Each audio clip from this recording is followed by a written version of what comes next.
How many hours do you think you spend on your phone? You want to say maybe a few hours, but be honest with yourself. It's usually all of your free time. It seems that nowadays phones are not only a way of communicating with friends and family, it seems as though it's a way of life for some people. Every day we post about what we did that day so the whole world can see. We post about what we eat, what we do, and what we're thinking about, and our beliefs. We rely on the satisfaction of someone liking our post.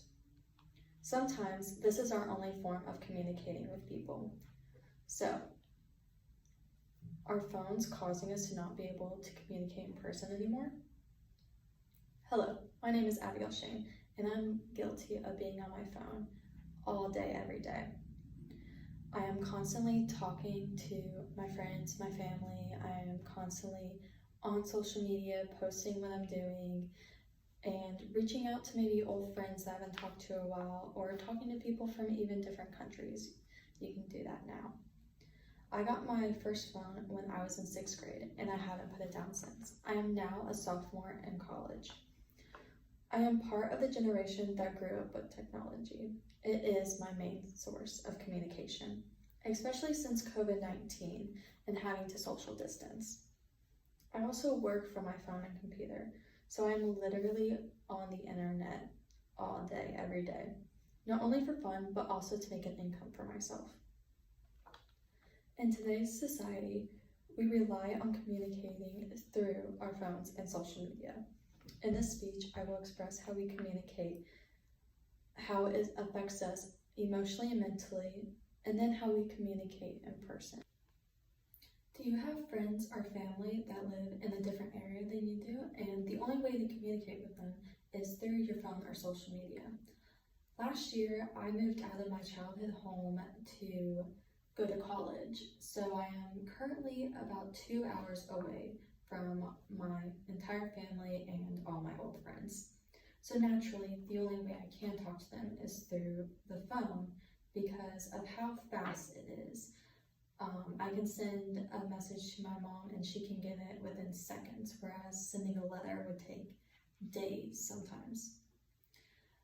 Speaking of my mom, me and my mom spend countless texts to each other every day. She's always wanting to know where I'm at and what I'm up to. She does this because she wants to make sure I am being safe. If she isn't texting me, then she is looking on all my social media platforms to see what I'm doing that day. I got this quote from an article called Use and Abuse of Social Media by Adolescents, saying, "Of course, one of the main attractions for connecting to the internet was, and still is, the ability to better connect with the world around us.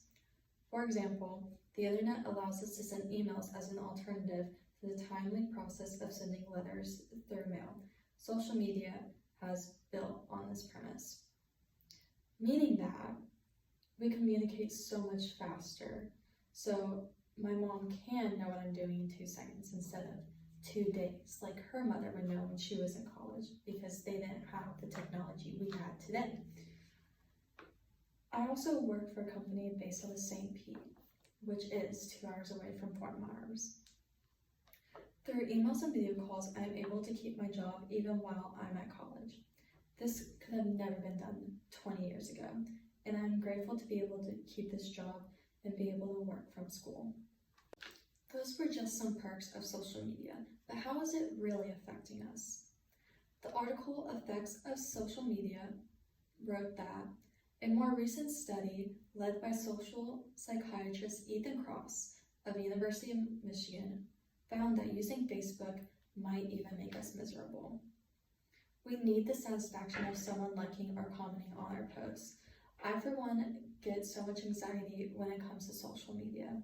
It keeps me up at night because I'm constantly checking to see how many likes I get on the picture, or who liked it, or who commented, or who didn't like or comment on it. I compare my social media to everyone else's, and I've even deleted pictures before because I didn't feel like it got enough likes or it didn't look like everyone else's.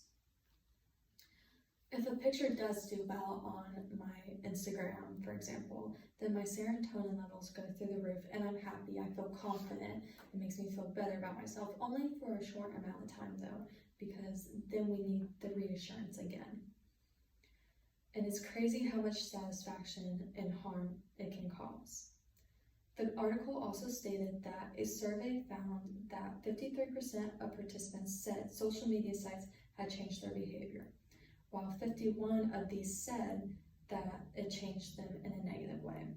This is a big percentage of people saying they are unhappy, and that is causing them to be unhappy. So many others, just like me, feel the same way and how it's driving them absolutely insane. Another effect that social media has on us is our sleep. Across many studies, kids and teens who spend more time with screens, including both TVs and portable devices, also sleep less. This was written by Jean Tewin in an article called "Worry Over Kids' Excessive Smartphones Use is More Justified Than Ever Before." Tewin also stated that drawing from a large survey of parents administered by the U.S. Census Bureau, we found that 2 to 10-year-olds who spend more than 4 hours a day on portable electronic devices versus no time were twice as likely to be significantly sleep deprived. TV time was also connected to less sleep, but not as strongly or considered. Screen time alone can cause people to not sleep, and then adding the pressures of social media has caused us to not sleep anymore. I've gotten so used to being on my phone before going to bed that I have to check it before I can go to bed. I also sleep with my phone now. With that all being said, can we communicate in person anymore? Because of phones, my family made a rule that whenever we were sitting down to dinner or doing any family functions, we had to set our phones down in the middle of the table and no one could touch it. This was because we weren't talking to each other. So now that we set our phones down in the middle of the table for any family gathering, we talk about our days, what happened, we talk about the news, what's going on in our lives, what we wish would have happened that day. Because before this, we just didn't talk to each other. And I know that many other families have done this and had the same problem we had. In the article, "Worry over kids' excessive smartphone use is more justified than ever." Sure enough, people have reported enjoying a restaurant dinner with friends less when their phones were available compared to when they were not. I'm sure that we've all been to restaurants or anywhere in public and have seen an entire group of people at a table not talking to each other and being engulfed in their phones. We do not know how to sit down and just have a conversation about our day. We are addicted to our phones and cannot put it down long enough to have a conversation. Valence Ortiz wrote, additionally, the abuse and problematic use of different technologies is leading to the development of a line in analysis and concern and research focus on the study of addiction to them and the possible consequences such as admissions imply. Ortiz also stated the term internet addiction began to be investigated in 1996 with a study that reviewed more than 600 cases of frequent internet users who exhibit clinical signs of addiction measured through an adult version of criteria of the Diagnostic and Statistical Manual in Mental Disorders, DSM-IV, for the pathological gambling. I found this to be very interesting, but was not surprised. It is crazy how we can get addicted to something so small that we can't even sit down at a restaurant and talk to our family members. It also doesn't help that we can no longer be in public because of COVID-19. We are almost forced to communicate over our phone through social media. Being on lockdown and not being able to go to public causes screen time to go up. I remember Netflix having a problem because it never had that many people streaming videos before and they couldn't keep up. With nothing to do and jobs being sadly lost, The only thing left was our phones. With this, more and more people are addicted. We won't know the true outcomes of how this affected us for years to come, though. So, how do you think your phone is affecting you? Have you noticed or realized how often someone checks their phone, or have watched a group of people sitting there on their phones not talking to each other? We don't notice this as much because we are busy doing it ourselves. You walk in any restaurant and all you see is a couple on their phones, not communicating to each other, or a child sitting there on its iPad or phone, not talking to anyone. I know my phone consumes my life, and I would like to change that. We no longer make eye contact and talk about our day because we already saw it on social media.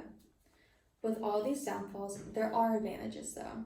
It's amazing what technology can do and how far we've come. The fact that we can send a message from miles away and get it in a matter of seconds is amazing. We could never have done that before. It used to take days to get a message from someone. And for someone like me it has given me a job and a source of income. To conclude, I believe that we have completely changed in the way we communicate, and it isn't always for the better. I know I would like to change my ways to become happier, but I am thankful for technology and my phone.